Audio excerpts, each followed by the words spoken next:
قسم کی حمد و ثنا اللہ تبارک و تعالی کی ذات کے لیے، بے شمار لاکھوں کروڑوں درود و سلام آمنہ کے لال بہتر حسن و جمال امام المرسلین، امام المجاہدین، امام الحرمین، ساقی کوثر، تاجدار کونین، جناب محمد رسول اللہ صلی اللہ علیہ وآلہ وسلم کی ذات گرامی کے لیے۔ سامعین محترم، قائدین حضرات تشریف لا چکے ہیں۔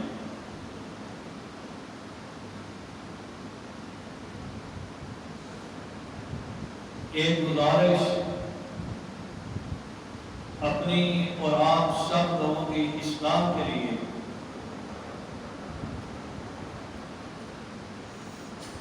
کہ یہ زندگی اللہ تبارک و تعالی نے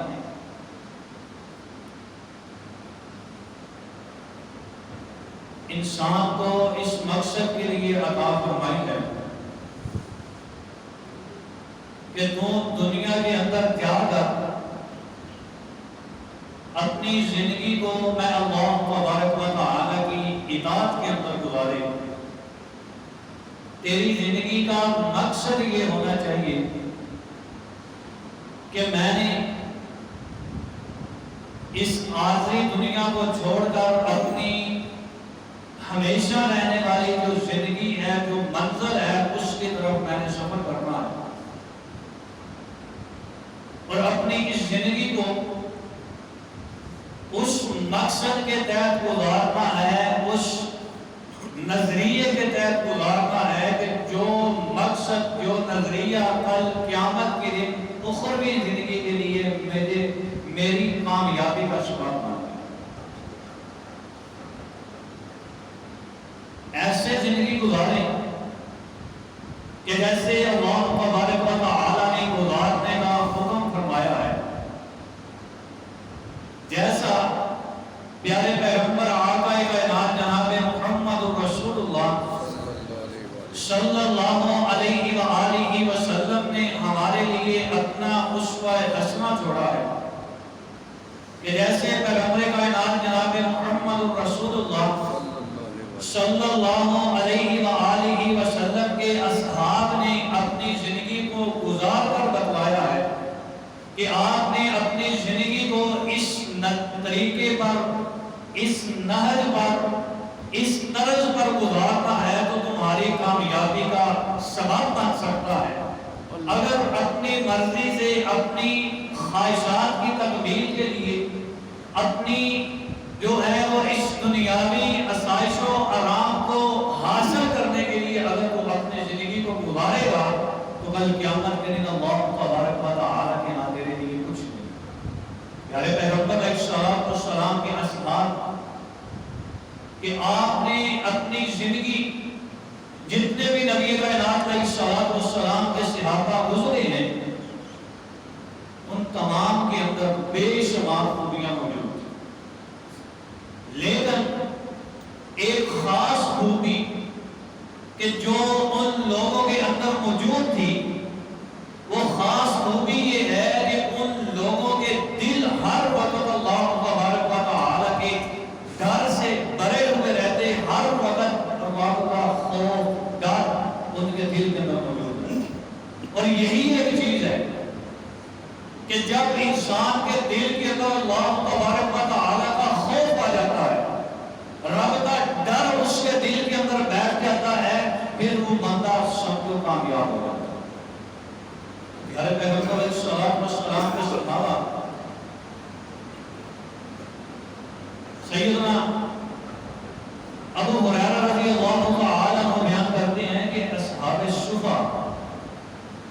کہ جو پیارے پیغمبر علیہ السلام کے پاس دین کی تعلیم حاصل کرنے ہوئے دور دراز کے علاقوں سے آئے ہوئے تھے،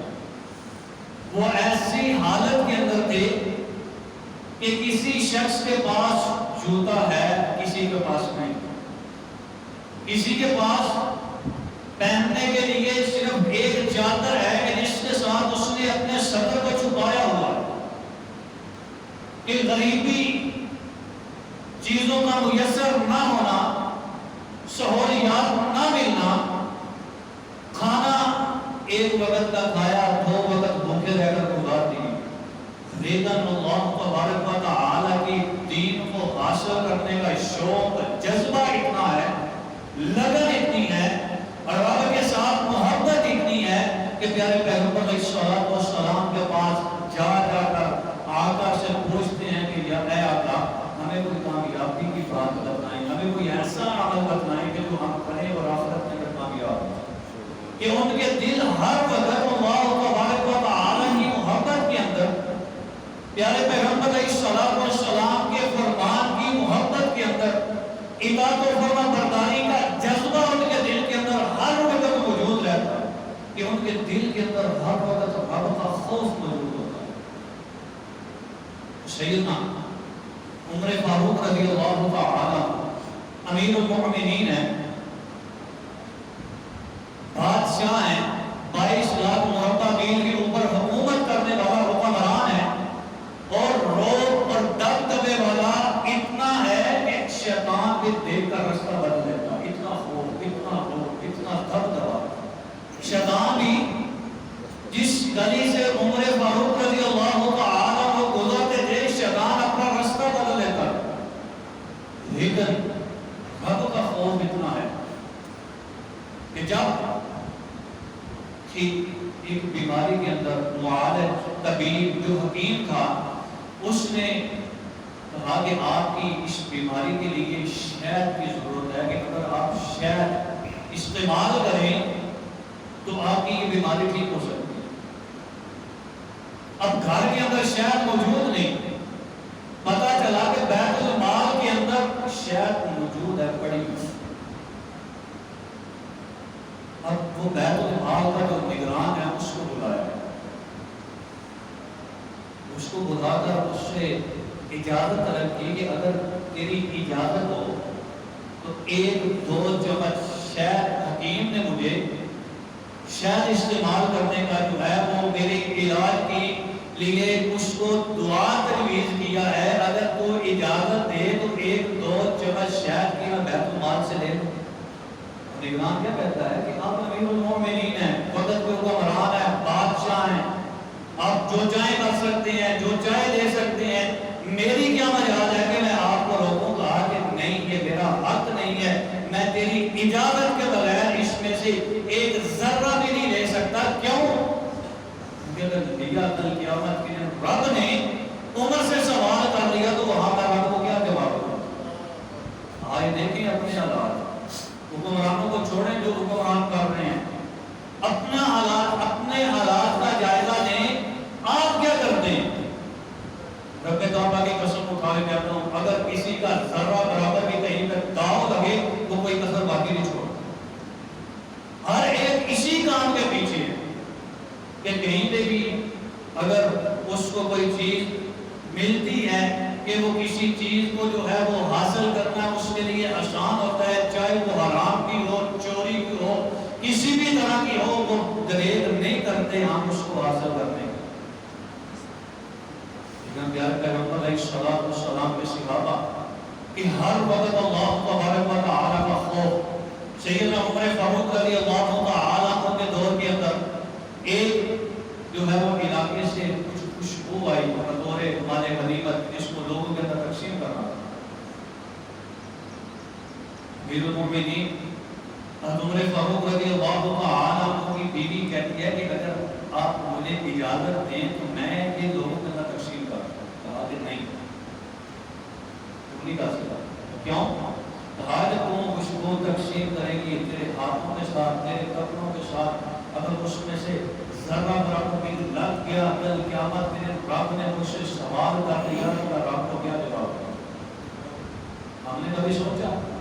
آج ہم روتے ہیں، گڑ گڑاتے ہیں، بویلے کرتے ہیں، اور جہاں 4 لوگ بیٹھتے ہیں وہاں یہی باتیں ہوتی ہیں کہ ہمارے اوپر ظلم ہو رہا ہے، زیادتیاں ہو رہی ہیں، ہمیں جو ہے وہ ذلیل کیا جا رہا ہے، حکمران ایسے ہیں، ویسے ہیں، یہ کر رہے ہیں۔ کبھی اپنے بارے میں بھی سوچتا ہے کہ میں کیا کر رہا ہوں،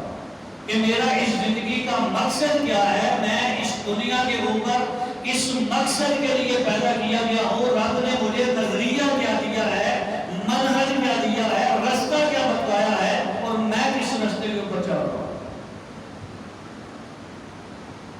اسی لیے اللہ تبارک و تعالی نے ان لوگوں کو یہ شان، یہ مقام، یہ مرتبہ عطا فرمایا ہے کہ اللہ تبارک و تعالی نے ان کے لیے عام رضامندی کے اعلان فرمائے ہیں، جنت کی بشارتیں دی ہیں، صرف اس وجہ سے کہ ان کے دل کے اندر ہر وقت اللہ تبارک و تعالی کا خوف ڈر موجود رہتا ہے۔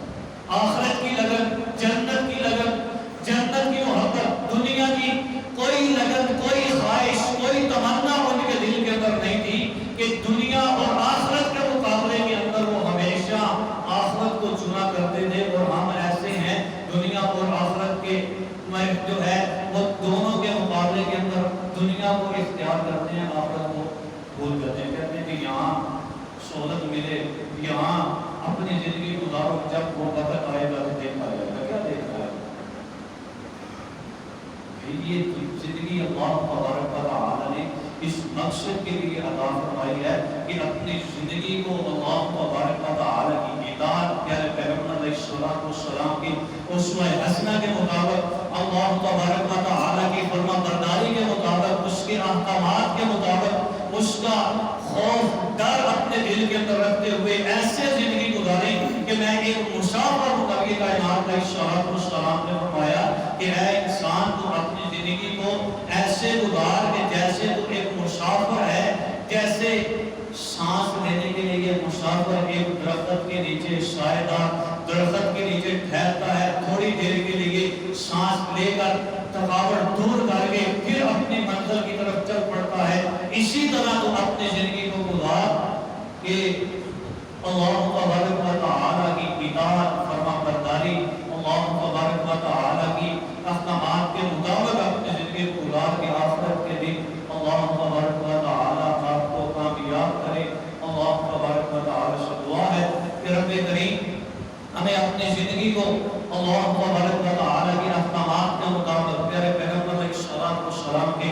اسوہ حسنہ کے مطابق، پیارے پیغمبر علیہ السلام کے اصحاب کے طریقے کے مطابق گزارنے کی توفیق عطا فرمائے، کیونکہ رب کائنات نے فرمایا وَإِنْ آمَنُوا بِمِثْلِ مَا آمَنْتُمْ بِهِ فَقَدِ اهْتَدَوْا، کہ جس طرح میرے پیغمبر کے صحابہ نے اپنی زندگی کو گزارا ہے، جس طرح ان لوگوں نے ایمان اپنایا ہے، جس طرح ان لوگوں نے جذبہ قربانی اختیار کیا ہے، جس طرح ان لوگوں نے میرے ساتھ محبت کی ہے، اپنی زندگی کو گزارا ہے، میں رب کی خاطر اپنا گھر بار، بیوی بچے، مال و دولت، اپنا علاقہ، اپنی بستی سب کچھ چھوڑا ہے، اسی طرح تم اپنا ایمان بناؤ گے، تمہارا ایمان رب کے ہاں قابل قبول ہے۔ اگر تم جیسا ایمان نہیں ہے تو میں رب کے ہاں تمہارا ایمان قابل قبول نہیں ہے۔ رب کائنات سے دعا ہے کہ ہمیں پیارے پیغمبر